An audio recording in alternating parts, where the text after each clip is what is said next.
Assalamualaikum warahmatullahi taala wabarakatuh.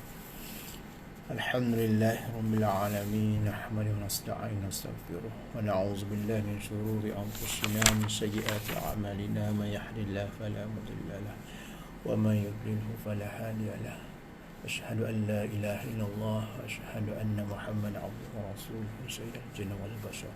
Subhanaka la ilma lana illa ma 'allamtana innaka antal alimul hakim. Amma ba'd. Qala muallif rahimahullah, kitab yang kedua pada menyatakan qalbun, artinya jantung.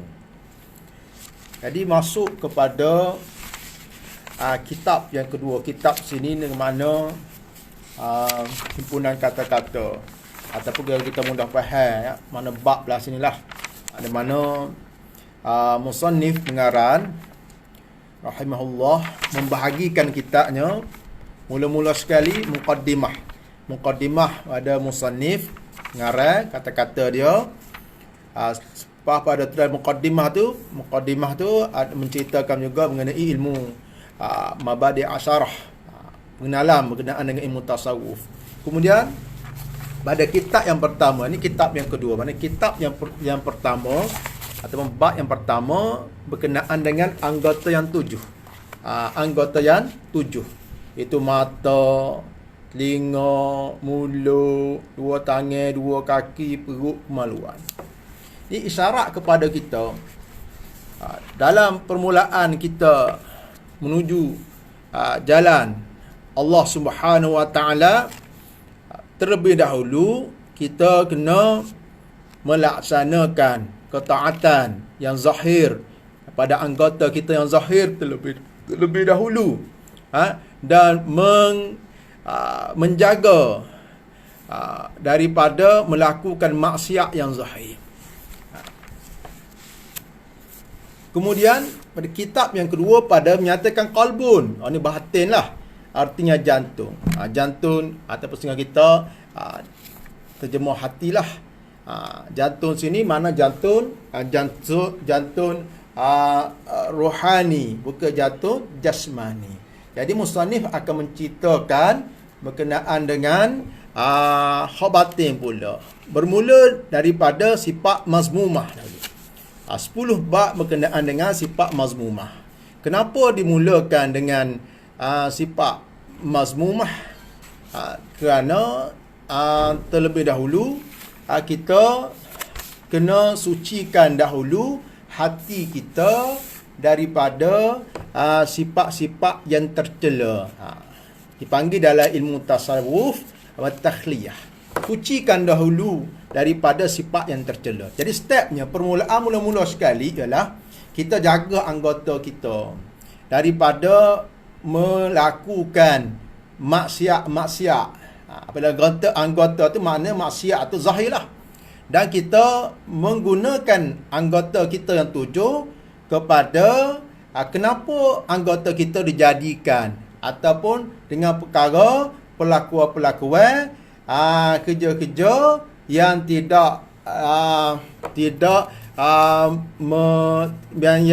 yang selari dengan hukum syarak, yang tidak melakukan, jaga daripada melakukan perkara-perkara yang haram. Lepas tu kita nak bersihkan hati kita.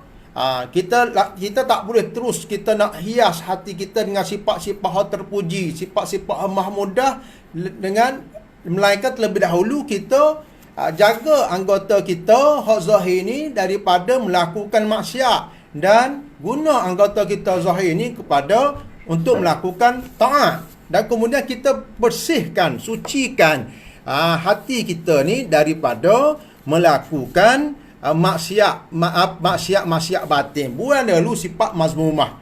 Umpama kita kita nak minum air dah. Kita nak minum air, kita nak isikan air yang suci, murni, yang bersih dalam gelas, tetapi gelas itu kotor. Jadi terlebih dahulu mestilah kita bersihkan dahulu gelas terlebih dahulu sebelum kita isikan. Jadi sebab itulah dimulakan dengan sifat mazmumah. Tertib dia macam tu. Dan pada kitab yang kedua 10 bab yang mengandung akan sifat kecelaan, sifat mazmumah, sifat yang dicela oleh syarak, yang dilarang, yang diharam oleh syarak. Ketahui olehmu bahawasanya qalbun itu baginya ada dua makna. Apabila kita sebut qalbun, ada dua makna. Ada dua makna yang berbeza. Pertamanya qalbun jismani. Pertama daripada dua tu qalbun jismani. Qalbun jismani hok nampak. Tak nampak, tapi kalau belah kan. Ataupun doktor ni ada biasalah dah nampak deh. Ya scan kau lagu mana pun belah kau nampaklah ada ni qalbun jismani ni. Iaitu daging yang ditaruh di dalam dada sebelah kiri. Yang mana menyerupai ia akan jatuh pisang. Tu kita biasa tengok dalam gambar lah. Walaupun tak nampak ria pun, biasa tengok dalam gambar. Ada orang tu, ada bidang dia tu nampak hak ria ni. Dan iaitu daging yang tertentu, di dalamnya ada lubang, dan di dalam lubang itu ada darah yang hitam. Ni kepakaran doktor jismani, doktor tubuh. Dia tahu belakang dengan apa nah, vena ko kapilari ko arteri ko apa semua tu lah.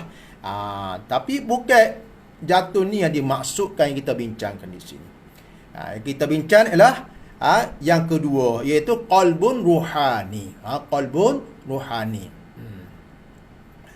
Qalbun ruhani iaitu sesuatu yang halus.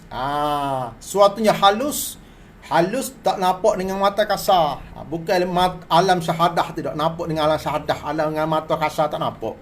Qalbun ruhani iaitu sesuatu yang halus, yang mengetahui dan mengenal dan mendapat daripada manusia. Dengan hati inilah kita tahu, kita kenal, kita mendapat akan sesuatu. Mana kita tahu akan ilmu, kenal akan ma'rifah akan Tuhan, akan Allah. Dan kita mendapat akan suatu daripada hati inilah. Itu hakikat diri kita. Dan ia adalah hakikat manusia. Dan hakikat manusia adalah ruh. Kerana manusia tak sempurna dengan jasad, melainkan dimasukkan, disempurnakan dengan ruh. Allah Ta'ala masukkan ruh dalam jasad Nabi Adam alaihissalam. Walaupun dari sudut zahirnya seolah macam tubuh ni awal diciptakan kemudian dimasukkan roh, tetapi pada hakikatnya roh adalah awal. Awal kejadian manusia. Cuma ia tidak dimasukkan dalam jasad. Nah, awal roh dari sudut hakikat diri manusia adalah roh. Hakikat diri kita adalah ruh. Manusia, hakikat insaniah kita ni, zat kita ni bukan pada jasad kita yang boleh disentuh, yang nampak saja, tetapi hakikat diri kita yang dipersoalkan, yang dikhitab akan hukum adalah roh kita. Dan jasad kita umpama tempat saja, kenderaan kita dalam musafir kita daripada dunia kepada akhirat. Kalau kita sebut pasal musafir dua, ada. Pertama musafir dunia dia. Musafir as-safar fid dunya. Musafir dalam dunia. Musafir kita nak musafir dalam dunia ni, kita perlu makanan, kita perlu minuman, kita perlu kenderaan. Kalau kita tidak ada makanan, kita putus makanan, putus minuman, ada masalah dengan kenderaan dan sebagainya, ya setakat tu ya. Habis tak jalan lah, tak jadi nak pergi. Kena sekap polis ke gana ke. Itu musafir as-safar fid dunya. Tetapi satu lagi orang panggil musafir minad dunya. Hak tu hakikatnya musafir daripada dunia kepada akhirat. Kepada akhirat. Hak ni ya dawam sifatnya, bukan sementara, ya dawam selama-lamanya. Akan tuju sama ada kita mendapat kebahagiaan hakiki di syurga ataupun kecelakaan di dalam neraka. Na'udzubillah min zalik.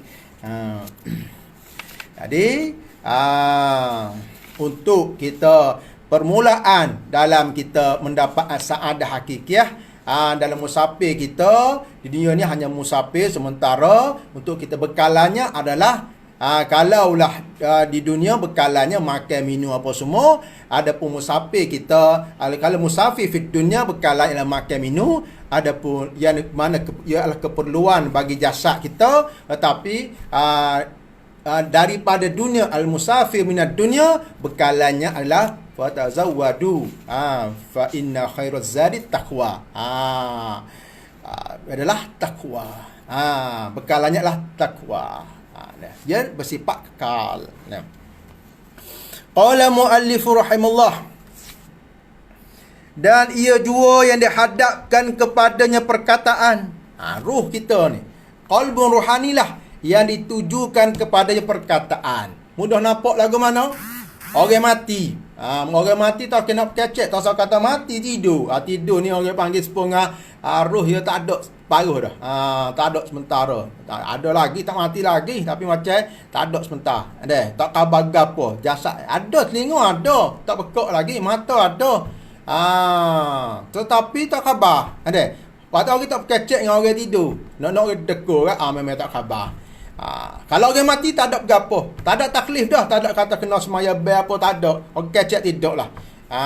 Nak kecek dengan dia boleh, dia tak bahaya, tak jawab kita dah. Tetapi maknanya inilah hati inilah yang dihadapkan pada perkataan roh ni. Dan ia juga ini disuruh dan dilarang. Hak disuruh dan dilarang adalah hak ni hakikat sebenarnya. Qalbun ruhani. Qalbun ruhani. Sebab itulah kita punya jasad, kita punya anggota, sebenarnya kita punya batin tubuh kita adalah sebenarnya matiyah, tunggangan kita dalam musafir kita pada akhirat. Tunggangannya.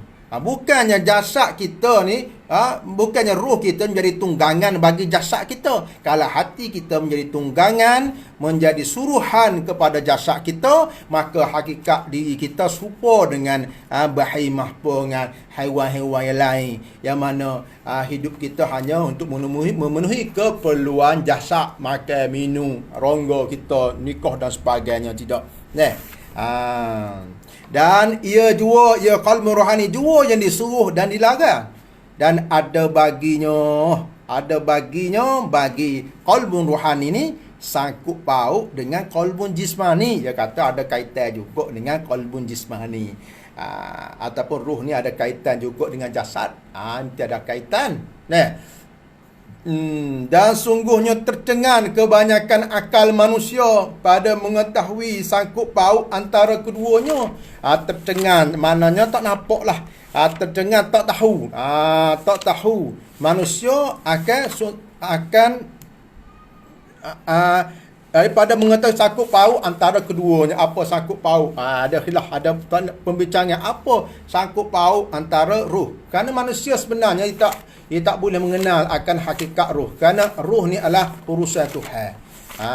Alam ni ada alam khalq, alam amru. Amru ni urusan Tuhan. Yang kita mata lendir kita khalq. Qala muallif rahimahullah, dan kerana persangkutan keduanya antara qalbun jismani, qalbun ruhani dan qalbun jismani ni menyerupai akan sangkutan arak dan jisim. Ni seolah-olah begitulah. Sakut antara arak dan jisim. Arak jisim katakan umpama apa nama? Ni jisim. Jisim yang memenuhi ruang. Yang boleh dibahagi-bahagi. Boleh dibahagi. Mana ia apa ni stokar je dah. Arak ni kala yang ada kepada yang duduk pada jisim ni. Jadi kala ni orang panggil arak ni. Arak. Bukan pewarna dia, mana kala tu sendiri. Warna merah dia warna merah. Benarlah merah atau merah ni ada sumber, ada itu dah. Merah ni mana dia boleh duduk pada pepejar ke, cecair ke, gas ke. Ya ada pada jisim. Gas ke, pepejar ke, cecair itu bagai jisim lah kau dah. Bagai jisim. Jadi bagai kala ni orang panggil arak. Ataupun gerak. Kata gerak ni dia ada pada jisim. Jadi itulah nak sakut paut antara qalbun ruhani, qalbun jismani. Tapi kalau kita baca dalam kitab Kimia' Sa'adah Imam Al-Ghazali rahimahullah, dia menafikan tanda kata arak, ruh ni umpama arak, tidak juga, kerana arak ni kerana jisim ni arak ni perlu pada jisim ni kok, sedangkan roh tu yang tersendiri, dan roh tu perkara yang utama, perkara utama, kita perlu perkara utama daripada dalam diri kita. Tapi nak mudah faham agak, bukan nak serupa dengan sakutan antara arak dan jisim, atau persakutan yang memakai akan perkakas dengan perkakas, dengan memakai perkakas akan dengan perkakas, ataupun kenderaan dengan orang yang menunggang, rumah dengan orang tu yang rumah. Kalau kita kata rumah, kita banding yang mudah lah, rumah dengan tuan rumah, hak mana ruh, hak mana jasad, hak mana kalbun ruhani, mana kalbun jismani. Kalau lah kita kata tuan rumah adalah jasad, roh adalah rumah, jadi kosok jasad dunia dan akhirat. Kerana keperluan jasad, kalau tuannya adalah jasad, tak ada beza dengan binatang, tak ada beza dengan haiwan. Kerana kepuasan haiwan adalah pada makan minum dia. Jadi kalau itulah hidupnya, mana hidup kita hanya untuk makan, untuk minum, tidak ada. Tapi ruh adalah, kalau dia bandingkan dengan rumah dengan tuan, ruh adalah tuan, rumah adalah jasad. Qalbun rohani adalah tuan, ruh qalbun jismani adalah jasad. Dan apabila disebutkan akan jantung dalam kitab ini. Jadi apabila disebut dalam jantung dalam kitab ini, apa dimaksudkan? Dikehendaki makna yang kedua. Maksud kata jantung sini ataupun hati sini, penawar bagi hati. Maknanya hak rohani, bukan jismani. Hak jismani kita bicara dah. Jismani anggota hak 7 ni, hak zahir ni. Kita kena laksanakan taat dengan anggota hak zahir ni, dan kita kena jaga anggota zahir hak 7 ni daripada melakukan maksiat. Hak itulah permulaan kita, orang panggil bidayah dia. Sebelum kita siap permulaan, ada bidayah untuk sampai kepada nihayah. Permulaan dia adalah kita jaga anggota kita yang 7. Tak boleh orang kata aku tak semaya bel pun, tangan kaki aku tak pergi masjid pun, aku curi pun, hati aku baik. Tak boleh guna sifat tu. Aku curi pun, hatiku tak cinta pada dunia. Tak kena. Ayo kena jaga dulu hak anggota hak zahir dulu, supaya buat taat dan tidak buat maksiat. Barulah step yang kedua, bersihkan hati kita, qalbu rohani kita daripada perangai. Kalau perangai hati, orang panggil perangai mazmumah, hak tercela. Siapa cela? Sarak cela, Tuhan cela melalui lisan Nabi Muhammad sallallahu alaihi wasallam larang. Jadi kalau bersifat dengan sifat-sifat yang akan kita pelajari 10 ni, hukumnya kalau sudut sarak, haram dia. Haram. Contoh apa dia? Contoh takabur. Kalau tanya, apa hukum takabur? Haram lah, haram. Jadi untuk kita hilangkan sifat takabur tu, hukumnya wajib lah. Wajib. Jadi lagu mana cara kita nak hilangkan sifat takbur, buat sifat mazmumah. Contohnya takbur, contohnya riak, contohnya ujub tu adalah wajib kita belajar, dia panggil fardu ain. Qala muallif rahimahullah, dengan firman Allah Taala, qulir ruhu min amri rabbi, artinya bersabda olehmu wahai Rasulullah, bermula roh ni ada. Dia tanya Rasulullah berkenaan roh. Rasulullah walaupun Nabi tak jawab mudah-mudah juga. Siapa terima wahyu bahawa roh ni min amri rabbi, pekerjaan Tuhan. Kita tak tahu akan hakikat roh. Bukan kita nak percaya dalam ilmu tasawuf ni gapo roh sebenarnya tidak. Tapi kita kena hakikat diri kita. Pertama, basic sekali, kita ni manusia ni ada roh hidup dalam jasad. Ada.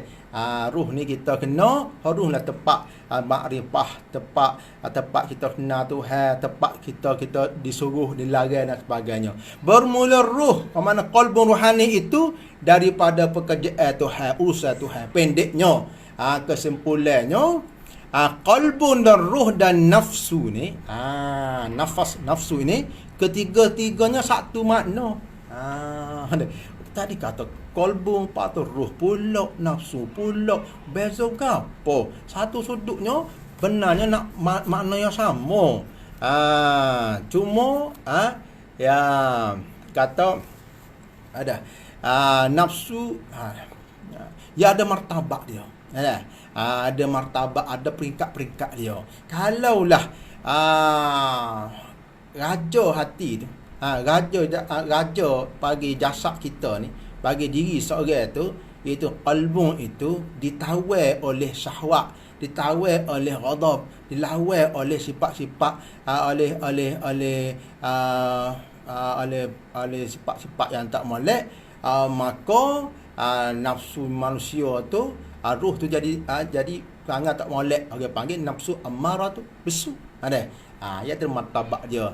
Cara mana kita nak naikkan martabak kita, hakikat diri kita ni dengan cara mujahadah. Pendeknya kesimpulannya qalbun dan ruh itu, qalbun dan ruh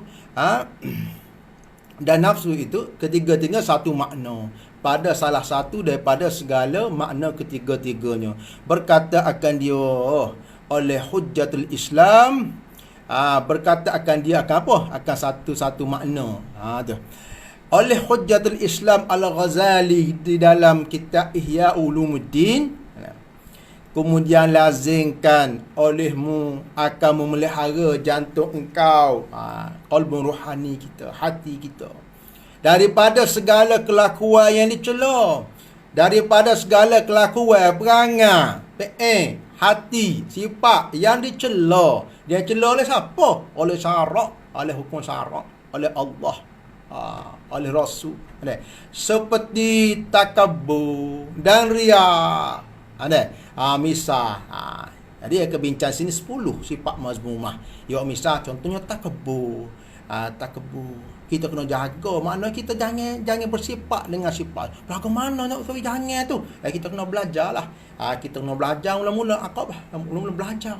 Kita kena belajar. Lepas tu kita kena taubat. Lepas tu kita kena mujahadah. Mula-mula kita kena belajar, baru kita tahu. Penuh sifat aku takabur ni. Jadi takabur ni orang panggil umul amrad.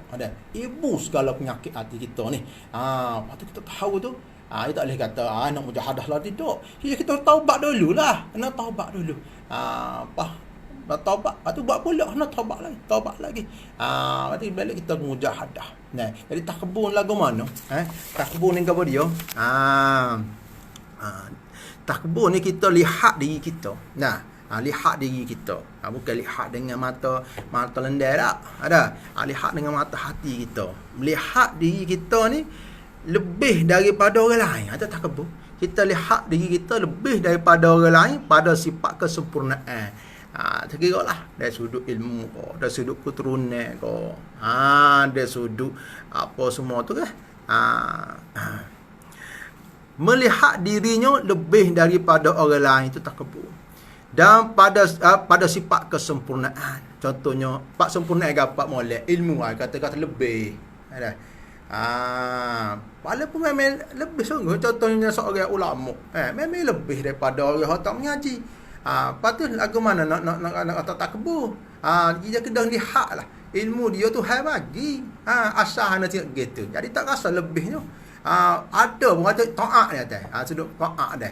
Dia lebih-lebih sungguh, tapi kena lihat benda ni taat baik apa saja tu hai bagi, dunia baik akhirat baik. Lihat syuhudul minnah dia panggil. Lihat pada minnah.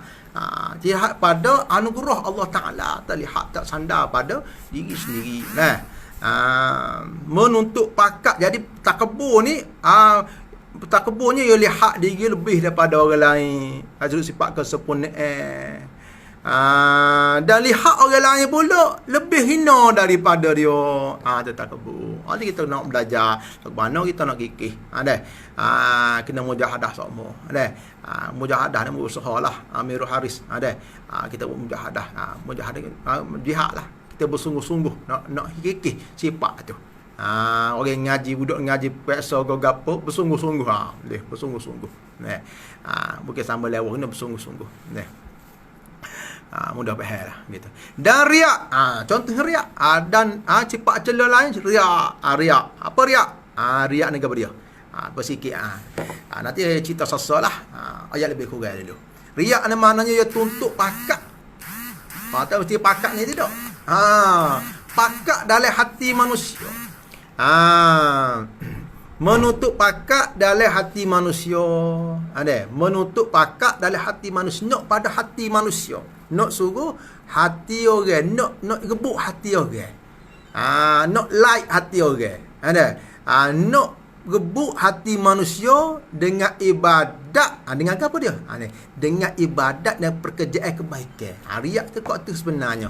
Ramai orang kita salah guna istilah riak dan mana benda perkara-perkara dunia. Sebenarnya riak ni lebih kepada perkara akhirat yang dibuat kebajikan. Yang zahirnya akhirat, ibadat dan sebagainya. Bapa? Bukan lillahi ta'ala. Buat bukan kerana Allah Ta'ala, tapi nak dalam hati manusia juga. Ataupun nak dengan kebaikan dia buat tu akan manfaat dunia. Nak sudah situ juga. Nak manfaat dalam dunia. Seperti orang apa manfaat dunia? Seperti orang puji. Dunia tu. Seperti orang puji. Apa mana dunia? Benda tak ada pedah lah akhirat. Itu mudah. Benda yang tidak boleh bawa pada akhirat. Itu pun dunia mudah. Nak pada dunia. Nak puji. Adakah puji tu boleh menyelamatkan kita daripada api neraka? Tidak. Ada. Beres. Baik. Dan akan atau orang panggil nak buat sifat-sifat yang dicela mazmumah ni. Ni orang panggil tahliyah. Kemudian tahliyah kita hiyah pula. Apa buat habis sifat 10. Takabur, riya. Nanti kita akan bincang bani syarrut ta'am, syarrul kalam, apa nama ghadab, takabur, riya, hubbul jah, hubbud dunya, 10 sifat. Sebenarnya banyak. Sebenarnya sifat tercela ni banyak. Bapa Musa ni hari 10 ni ya. Lepas tu sifat terpuji mahmudah pula banyak juga. Banyak. Tapi Musa ni pengarah hari 10 ya. Sebab dan apabila kita dapat buat 10 sifat hak mazmumah hak disebut ni, insya-Allah sifat-sifat mazmumah hak lain banyak-banyak tu dengan sendiri tak ada juga. Kerana hak ni hak ibu dia. Begitu juga sifat-sifat terpuji mahmudah. Apa sebut dalam kitab ni, walaupun banyak lagi sifat terpuji, tapi kalau kita buat, kita hiyah hati kita sifat mahmudah ni, dengan lain akan tarik sifat-sifat mahmudah orang lain juga. Dan menghias dengan segala kelakuan dipuji seperti sabar. Sabar mana? Sabar. Sabar. Maksud sabar antaranya maknanya kita tahan diri daripada marah atas sesuatu yang kita tak suka. Dan menahan lidah kita daripada mengadu selain daripada makhluk. Ataupun ulama kata bicara sabar ni bagi pada 3. Ada sabar atas taat, sabar daripada bala. Kedua, sabar nak buat taat. Payah sekali sabar daripada melakukan maksiat. Apa hukum sabar? Wajib ke dah? Wajib ke tak hukum sabar? Ada wajib, ada sunat. Contoh mudah, wajib ke apa dia? Nak semaya, semaya fardu. Kita tak sabar, malah tu. Wajib kita sabar semaya. Ataupun maksiat, contohnya minum arak ataupun berzina. Wajib tak sabar? Wajib sabar situ. Tapi kalau benda sunat, contoh semaya duha, kita malah kita sabar nak buat taat. Apa hukum sabar situ? Sunat. Gitu. Dan merendah diri tawadhu. Lawan pada takabur lah. Maknanya kalau takabur kita lihat diri lebih daripada orang lain kurang daripada dia. Rendah dirinya dia lihat dirinya kurang daripada orang lain lebih pada dia. Kena pernah cerita tanya oleh kepada seorang ulama, banyak rakyat lah dia kata itu ni tak tahulah.